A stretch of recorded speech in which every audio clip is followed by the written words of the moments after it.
Would you believe America's most hated fish is now worth $100 million? The river explodes into chaos.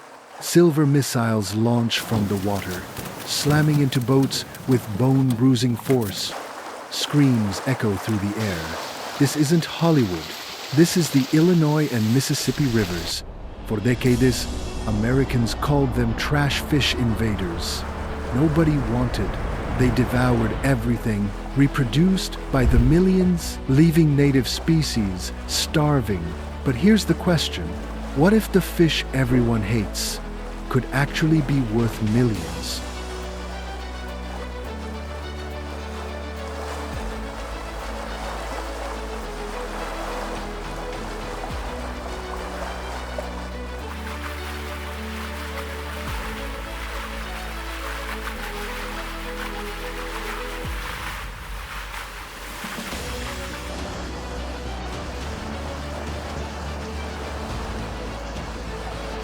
Asian carp first came to America in the 1970s, imported from China to clean catfish ponds.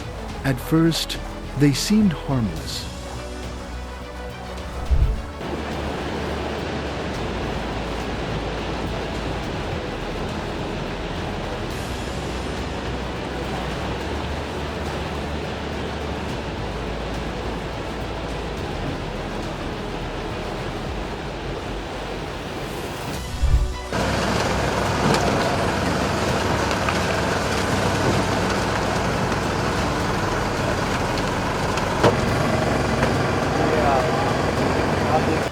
On the Illinois River, surveys uncovered a shocking truth. Asian carp made up more than 70% of total fish biomass, and they were moving fast just 60 miles from Lake Michigan.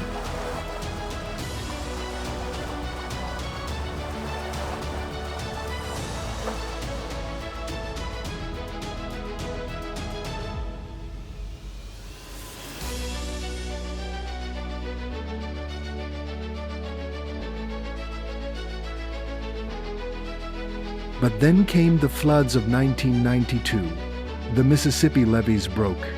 Thousands of carp spilled into the wild. The nightmare began. Each female lays over 1 million eggs a year. Some grow over 100 pounds. Every day they consume up to 20% of their body weight.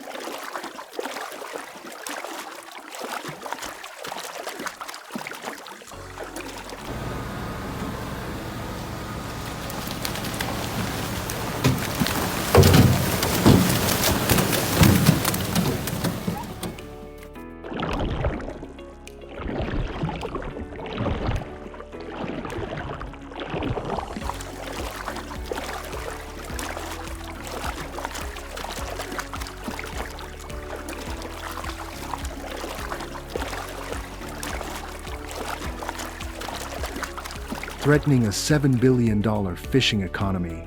Millions of dollars were spent on electric barriers, shokrits, and massive netting campaigns. Yet the river still boiled with silver flashes. Fishermen cursed.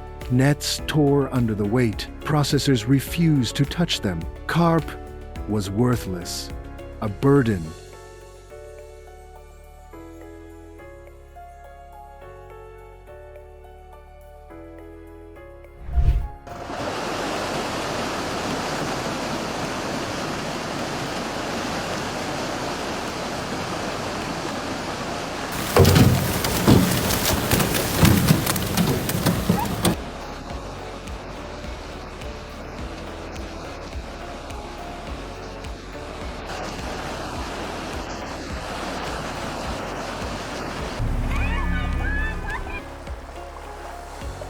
Until one unexpected deal flipped everything. A Chinese food company made a bold offer. Send us whole frozen carp. Clean, uniform, cheap. Suddenly, bonfires turned into freezers. Fishermen in Illinois and Kentucky rushed back to the rivers. Thousands of pounds were iced down, trucks loaded, containers bound for Asia. The invader that once drained budgets now became cargo worth millions. Forget rods. Forget bait.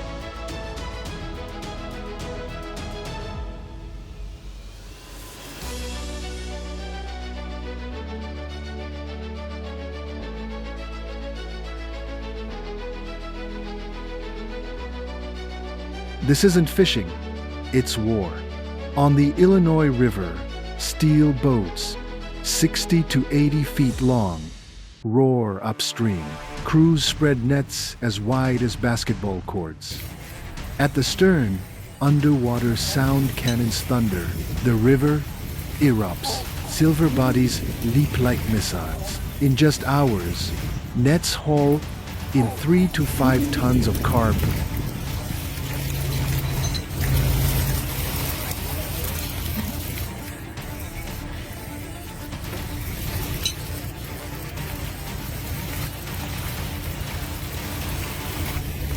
The decks tremble, muscles burn, but every splash means money. At USDA-certified plants in Kentucky and Illinois, trucks dump thousands of pounds onto steel conveyors. Knives strike in rhythm. Heads off, scales straight, fillets, flash frozen with IQF technology. Cell by cell, nothing wasted. Heads are boiled for collagen, bones pressed for oil. Skins turned into usable material, trimmings shaped into sausages and fish cakes.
In Europe, carp is turned into pet food and collagen.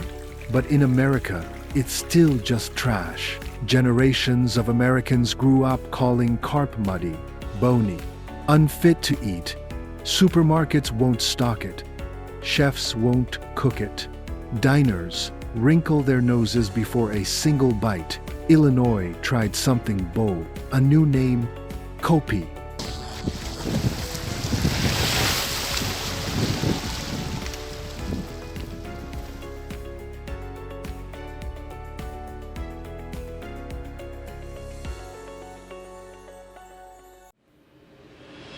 In tastings across Chicago, diners froze in surprise. I thought it was crab cake. The meat is white, firm, clean, versatile, but prejudice runs deep. Food trucks sell Kopi tacos. Restaurants sneak it into menus. Yet acceptance remains painfully slow.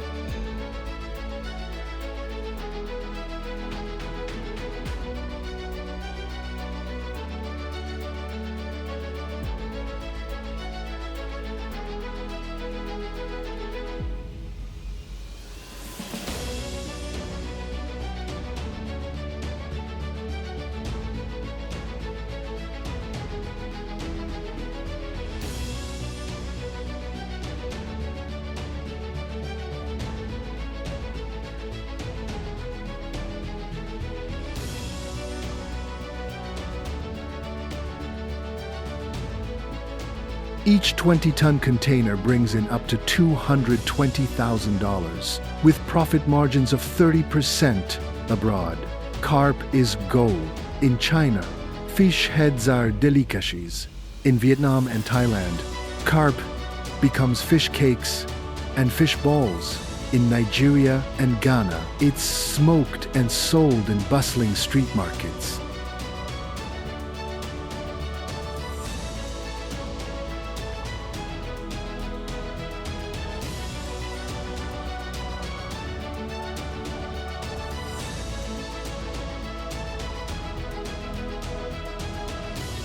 More than 50 licensed farms are already operating, proof that the invader is becoming industry. Every year, millions of pounds of carp are pulled from the rivers. Slowly, balance return. Biomass, once dominated by 70% carp, has dropped to around 45% in some stretches. Native bass, walleye, and bluegill are fighting their way back. Water runs clearer. Aquatic plants return. Eagles circle once again over rivers, alive with diversity. For riverside towns, the change is personal. Once empty docks now stack high with iced carp.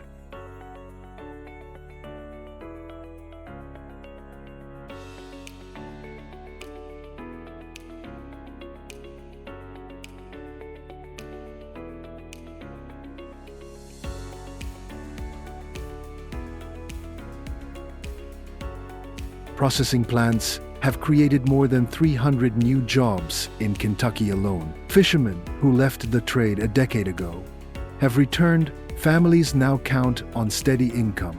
The fish that once ruined livelihoods now restores pride. A disaster has become opportunity. From the nation's most hated invader to an unexpected lifeline, through creativity and determination, America turned a curse into a resource.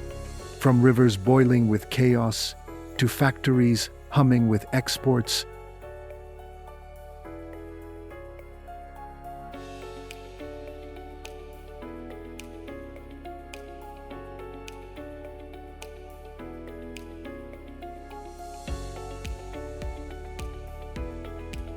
Carp is no longer just a menace. It's now a manager of balance. One question remains: will Americans ever eat kobe? Or will it remain food for the world, but not for the country that catches it? Abroad, carp is gold. At home, it's still trash.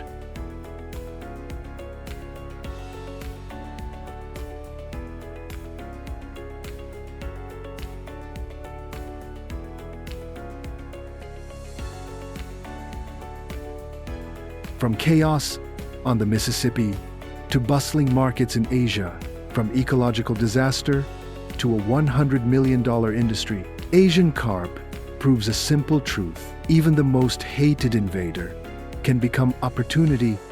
This isn't just about money. It's about restoration, resilience, and reinvention. And this is only one story, because sometimes the world's biggest problems hide the most unexpected solutions.